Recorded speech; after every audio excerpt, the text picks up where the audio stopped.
It's like a Wattpad novel combined Harry Potter and Twilight if Bella had better fashion sense, or at least a cousin who had better fashion sense.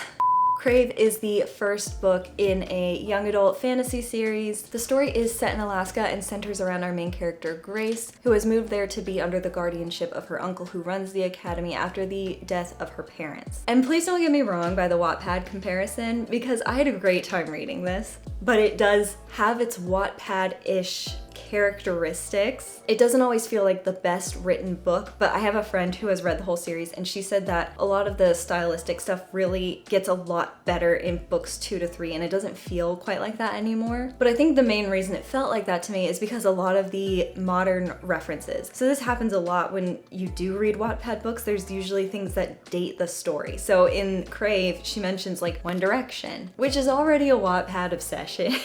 And then she says stuff like cold AF, and being an audiobook person, I was hearing that over and over again and it was a little a little cringy at times. But overall, I feel like this is a good book to go into, especially after, you know, a series or a more heavy read. Like it is a very fun, like high school romance drama story. But because this is a fantasy series, the high school is not like a normal high school. Katmere Academy is a boarding school for kids with supernatural powers, and Grace is the only human there, who happens to find the resident bad boy who is a vampire very attractive. If you have not read this book, it is your time to exit. I'm gonna go into all the spoilers. Go read it, have fun, come back, let's talk, goodbye. So after the tragic passing of her parents, Grace moves to Alaska to live at Katmere Academy under the guardianship of her uncle. She's from San Diego, so moving to Alaska is quite the shock, on top of dealing with tons of grief, and then she ends up rooming with her cousin Macy, who she hasn't really seen in 10 years. And as of right now, we have not seen much depth from Macy's character. It really seems like her main purpose is to give Grace clothes and bring food to her. But it doesn't take very long for Grace to figure out that Katmere Academy is not normal. She can't put her finger on it for the longest time. And it's like so many things happen that make it so obvious that there's like vampires and werewolves and other creatures there. And honestly, I think her love interest, Jaxon, who is a vampire, he could have walked up to her wearing a t-shirt that said, "I'm a vampire." And she'd be like, "Nope, nothing weird here." Like, these guys corner her. They're gonna murder her. And they say that it was because of the full moon and she still doesn't get it. Like, come on. She even said that she just watched Legacies. I was like, are we not seeing any parallels here? And to be honest, if I was Grace, I would have left like day one, because she's coming into this brand new. There's no reason for people to hate her, and yet every single student, like there's maybe a small handful of kids who aren't glaring at her. Like I would leave personally. It takes her about 5 seconds to become obsessed with Jaxon, get in a relationship with him, and fall in love. And by the way, this entire book takes place in like 5 days. But for a good portion of the book, like they're not actually in a relationship, so really that relationship is like 2 days. And we meet like a secondary love interest. It felt so Twilight. We meet Flint, and at first I was like, oh, werewolf, because obviously Twilight. But then people keep saying stuff like he's and like stopping themselves. Like, girl, his name is Flint. And people keep saying things about him that sound really like he's a dragon.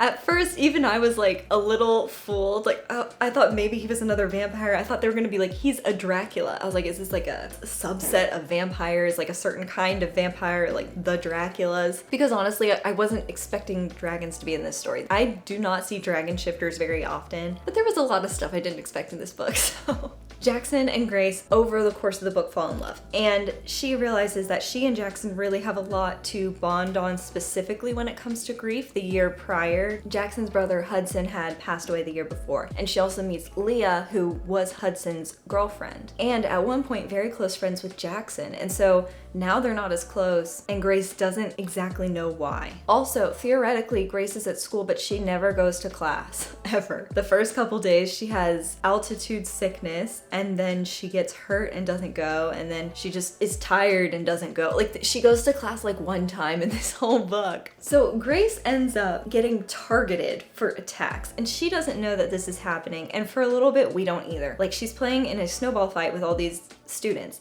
and she's up in a tree and the limb breaks, and she would have died if she had fallen from that height.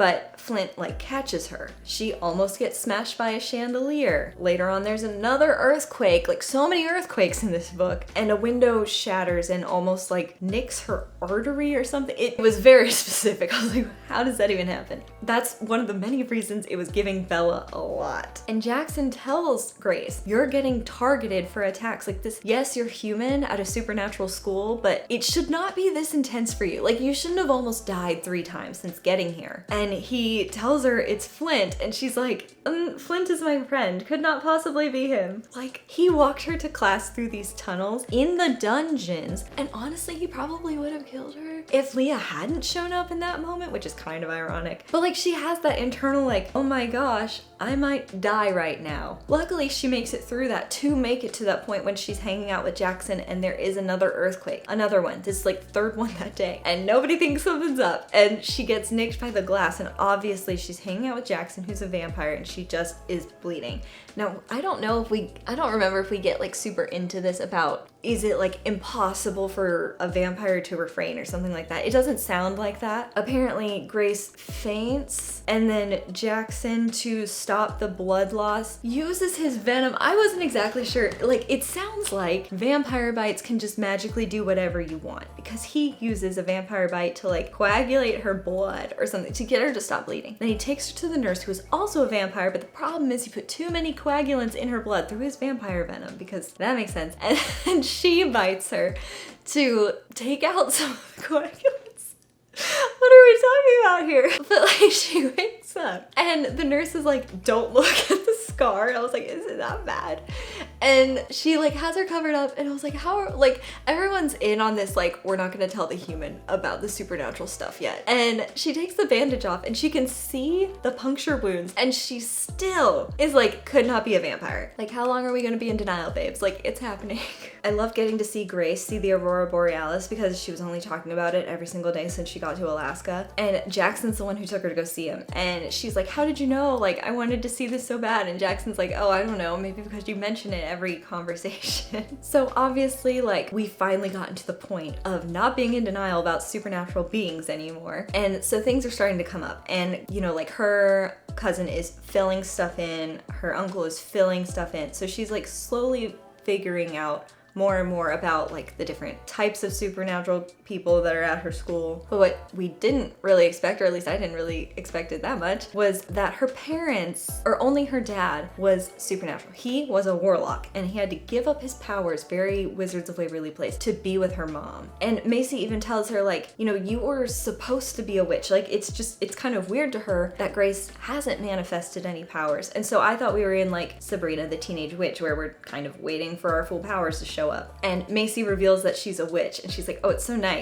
that I don't have to like hide all of the powers that she used. She just kind of like gives herself a glamour to like do her makeup, and it's so funny. I feel like Macy is fun, and we're gonna get to see a lot more in book 2 from her. At one point, we actually get to see Jaxon be like at his full power. He's the most powerful like vampire alive right now, and he pretty much like telekinetically pushes the werewolf air like up against a wall, because tensions are getting too like intense between the werewolves and the vampires, and he feels like he needs to maintain control. And when he does this, he ends up draining half of the blood from the werewolf guy, and it is creepy. And it's scary to the point that Flint doesn't even step in. And Jaxon thinks that she's not even gonna want to hang out with him after seeing that, because that's disturbing. But she's fine with it. She actually goes to comfort him about it. And while she's there, Jaxon sort of explains about Hudson. And we knew that Hudson died, but we didn't know that Jaxon was the one who killed him. And he says that the reason he did it was because he was the only one strong enough to do it, because Hudson was his older brother, and he was supposed to be the next heir to be like the next vampire king. The problem was that Hudson was sadistic, and he was starting to talk about vampires taking over everything and killing all the other species of supernatural people out there, and stuff that didn't sound very okay. And so he basically killed his brother for the greater good, knowing that it would be put on him to be the next vampire king, and he didn't even want that. And this scar that he got is from his mother. And like, it's not even his fault. Like, his mom was so mad. And it's not really his fault, because it sounds like Hudson was this horrible person. And Jaxon was doing what he could to keep a war between like vampires, werewolves, dragons, and all of them from starting again, because that is what Hudson was going to do when he stepped into power. But obviously he still has a lot of guilt from killing his brother, and that is clearly why Leah and him are not friends anymore. He killed her boyfriend. And at this point, things get absolutely insane. Leah invites Grace over for like chill girl time, and she ends up going to hang out with Jaxon. They, you know, do a rain check or whatever, but she gives Jaxon some tea because Grace had told her like, you know, Jaxon really misses your friendship. And so Leah takes that as like an opportunity to go see him, give him this tea so that when Grace goes over to his like dorm room later, they can have that. But the thing is, it's poisoned.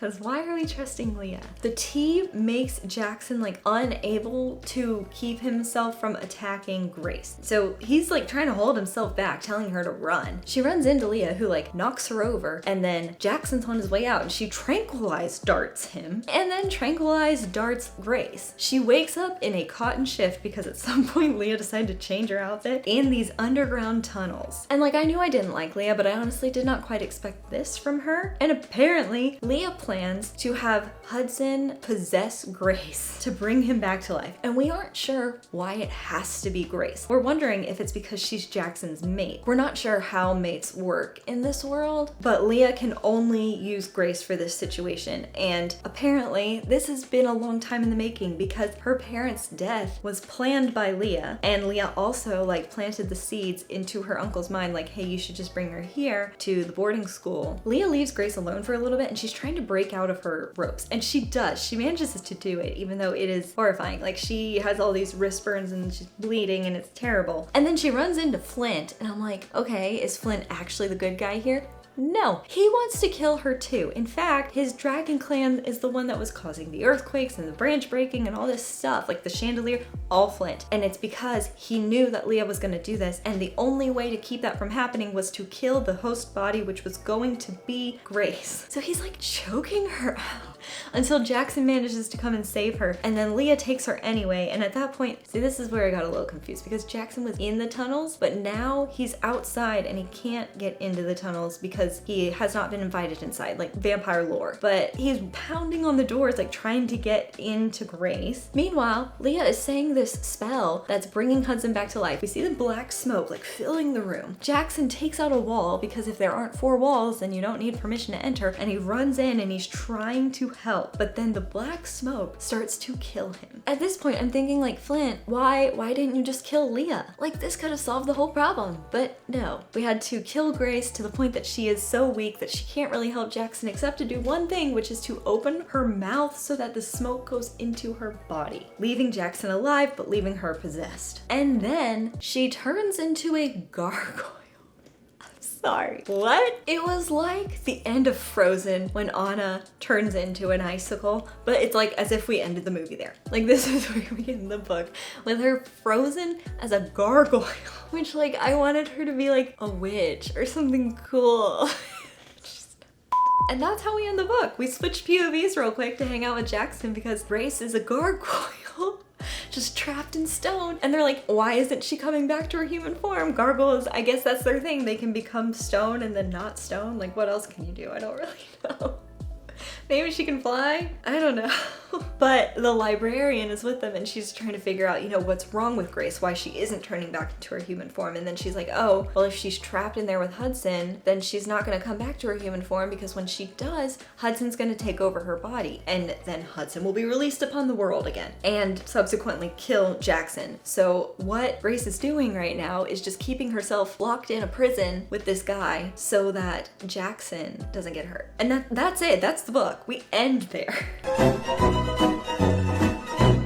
Now I feel like this is really Vampire Diaries-esque because I feel like we're gonna be ending up in this situation where there's a love triangle. Hudson, Jaxon, and then Grace. But also, I think we killed Leah. I think Leah's done. So I think it's gonna be that love triangle because she's about to be locked in her own brain with Hudson for like a really long time. And they're maybe gonna get to know each other and maybe that becomes a relationship. I just feel like there has to be something there because Hudson and Jaxon are going to need to go head to head and she's gonna have to pick a side. Right now it just seems obvious that she would pick Jackson's side, but I have a feeling we don't know everything about Hudson that we need to know. And we've only ever heard Jackson's side of it. Like Leah never said anything that would tip us off to Hudson being the bad guy, even though she's a bad person. I don't know, I just feel like we're going there. I feel like it's gonna be Vampire Diaries. Except instead of the girl turning into a vampire, she is a gargoyle. There's no cool powers for gargoyle. What did crack me up in this book was that Jaxon was being mean to her and she didn't understand why. And once they started flirting, he sent her a copy of Twilight while she was stuck in bed with her hurt ankle and specifically left a note about the line where it's like, I said we shouldn't be friends, not that I didn't want to be. And it felt a little heavy-handed because it felt like the exact same story for a little bit. Like for a little while I was like, this is Twilight in a different setting. It definitely became its own thing, but that kind of cracked me up that she ended up reading Twilight and she still was like, I don't know if he's a vampire. Oh, Grace. But I'm excited to read the next one. I hope there's more cool stuff that comes with being a gargoyle because right now I just like, to me, it just feels like a joke a little bit, but you know, we'll see. I do think it'll be interesting to meet Hudson and to hopefully learn a little bit more about her parents and their backstory and stuff. If you've read Crave, what do you think? Do you think we're in Twilight remade? Do you think we're in Vampire Diaries remade? Or do you think we're gonna have another crazy plot twist like this one had? Because I didn't see that climactic battle at the end coming for us in a normal high school. Please like this video if you liked it, click subscribe if you want to talk about more book stuff. My name's Katelyn, thanks for watching, bye.